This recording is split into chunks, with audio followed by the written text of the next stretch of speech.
High বন্ধুরা, welcome to my channel. আজ নতুন একটি ব্লগ ভিডিও নিয়ে আপনাদের মাঝে চলে এসেছি।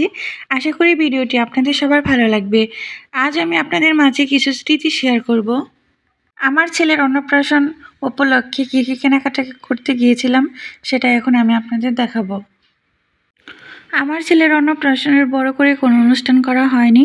ছোটো মোটো করে ভারতী লোকনাথ বাবার আশ্রমে তাকে মুখে ভাত খাওয়ানো হয়েছে।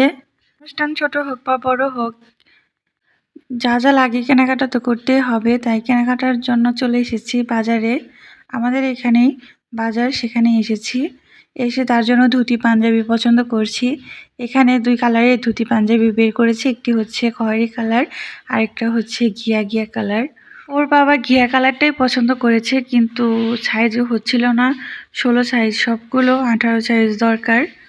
যেহেতু ওর 9 মাসে অনুষ্ঠানটা করা হচ্ছে, তাই ও একটু বড় হয়ে গিয়েছে, তাই পাঞ্জাবি ধুতিটাও একটু বড় লাগবে।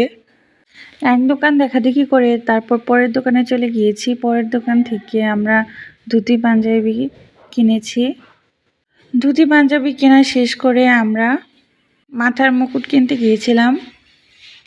আমার ইচ্ছা ছিল একটু আধুনিক ডিজাইনের যে ধুতি পাঞ্জাবিগুলো পাওয়া যায়, একসাথে টোপর, বাঁশি, তারপর সব কিছু থাকে, সে সেট কিনে দেওয়ার জন্য, কিন্তু আমাদের এখানে এগুলো ছিল না, তাই কিনে দিতে পারিনি।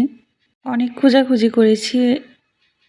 মানুষের সব ইচ্ছাই পূরণ হয় না, একটা না একটা অপূর্ণতা থেকে যায়, তাই যেটা আছে সেটাই কিনে নিলাম। এখানে কিন্তু আমার ছেলের দুটো বাবা আছে, আমার দাদুকেও সে বাবা বলে, আবার ওর বাবাকেও বাবা বলে। আমার দাদু ওকে অনেক আদর করে, ছোটোবেলা থেকে ওকে অনেক আদর করে। শুধু দাদু না, কর্তাও অনেক আদর করে ওকে। শুধু আমার ছেলেকে না, আমি যখন ছোট ছিলাম আমাকে কোলে পিঠে করে আমার দাদু কর্তাই মানুষ করেছে। তারা আমাকে সবসময় মাথায় করে রাখতো। এত আদর, এত ভালোবাসা তাদের কাছ থেকে পেয়েছি বলার মতো না। আমার ছেলেও তাদের কাছ থেকে অনেক আদর ভালোবাসা পায়। এটারও সৌভাগ্য লাগে, তাই না? একদিকে যদি ভালোবাসা না পাওয়া যায়, অন্য দিক থেকে ভালোবাসা পরিপূর্ণভাবে পাওয়া যায়। এটাই হচ্ছে জীবন। একদিক থেকে মানুষ কাঁটা ভেবে ছুঁড়ে ফেলে দেয়, অন্য দিক থেকে সেটাকে ফুল ভেবে মানুষ বুকে টেনে নেয়। এদিকে ছেলের জন্য মুকুট পছন্দ করা হচ্ছে। এখানে অনেক রকমের মুকুট বের করছে, দেখছে কোনটা ভালো লাগে। মুকুট লাগবে, তার সাথে সুতামালা লাগবে, ঘি, মধু, কর্পূর অনেক কিছু লাগবে, সেগুলোই আর কি নেওয়া হচ্ছে। আর বাবা লোকনাথের আশ্রমে যাবো, এই জন্য মোমবাতি, আগরবাতি, তাল, মিছরি, কিশমিশ এখান থেকে নিয়ে যাওয়া হবে। যেহেতু ওখানে পাওয়া যায়, তারপর এখান থেকে নিয়ে যাওয়া হবে, কারণ ছোট বাচ্চা আছে, এত জার্নি করে যাওয়ার পরে ওখান থেকে কেনার চেয়ে এখান থেকে নিয়ে যাওয়াটা ভালো মনে হচ্ছে, তাই এখান থেকে সব কিছু কিনে নিয়ে যাচ্ছি। শেষমেশ এই মুকুটটা পছন্দ হয়েছে, হাতের এই পাশে যেটা, এটাই কিনে নেওয়া হবে আমার সোনা বাবার জন্য। আমার সোনা বাবা তো মুকুট দেখে অনেক খুশি। মুকুট কিনে এবার চলে এসেছি কাঁসা পিতলের দোকানে। যেহেতু অন্নপ্রাশনে থাল গ্লাস লাগে, তাই এখানে কাঁসার থাল আর গ্লাস কেনার জন্য এসেছি।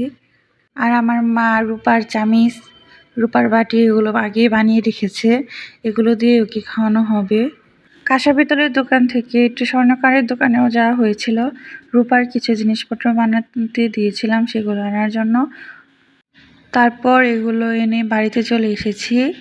বাড়িতে এসে ওর জন্য যে চালন আর ছোটো কলস কেনা হয়েছে, এগুলো এখানে রং করছি।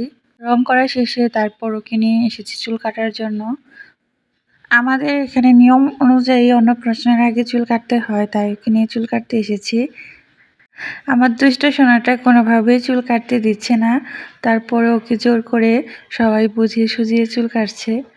ও আসলে ডাক্তার, নাপিত দেখলে খুব ভয় পায়, জানি না কিসের জন্য ভয় পায়। ওর চুল কাটানো শেষ হয়ে গেছে, এখন বাড়িতে চলে এসেছি। বাড়িতে চলে এসে ওকে খাইয়ে দাইয়ে ঘুম পাড়িয়ে এখন এগুলো রং করতে বসেছি। প্রথমে মোলকাগুলো রং করে নিচ্ছি, তারপর চালন পাতি আর ছোট ছোট কলস নিয়েছি। যেহেতু বারোদি যাব, বড় কলস নিয়ে যাওয়া যাবে না, তাই এখানে ছোট 3টা কলস রং করে নেব। এইগুলো আমি নিজের হাতে রং করছি। আসলে কিছু কিছু জিনিস নিজের হাতে করাটাই ভালো লাগে। এদিকে আমি কলসিগুলো হলুদ রং, প্রথমে সাদা রং, তারপর হলুদ রং দিয়ে দিয়েছি। এখন আমি চালন পাতিটা রং করে নিলাম। চালন বাতি রং করা শেষে আমি সবগুলো কলসি রং করে নিয়েছি। আর এদিকে আমি বাড়িতেও একটা আলপনা দিয়ে দিলাম। ভিডিওটি দেখার জন্য সবাইকে অসংখ্য ধন্যবাদ।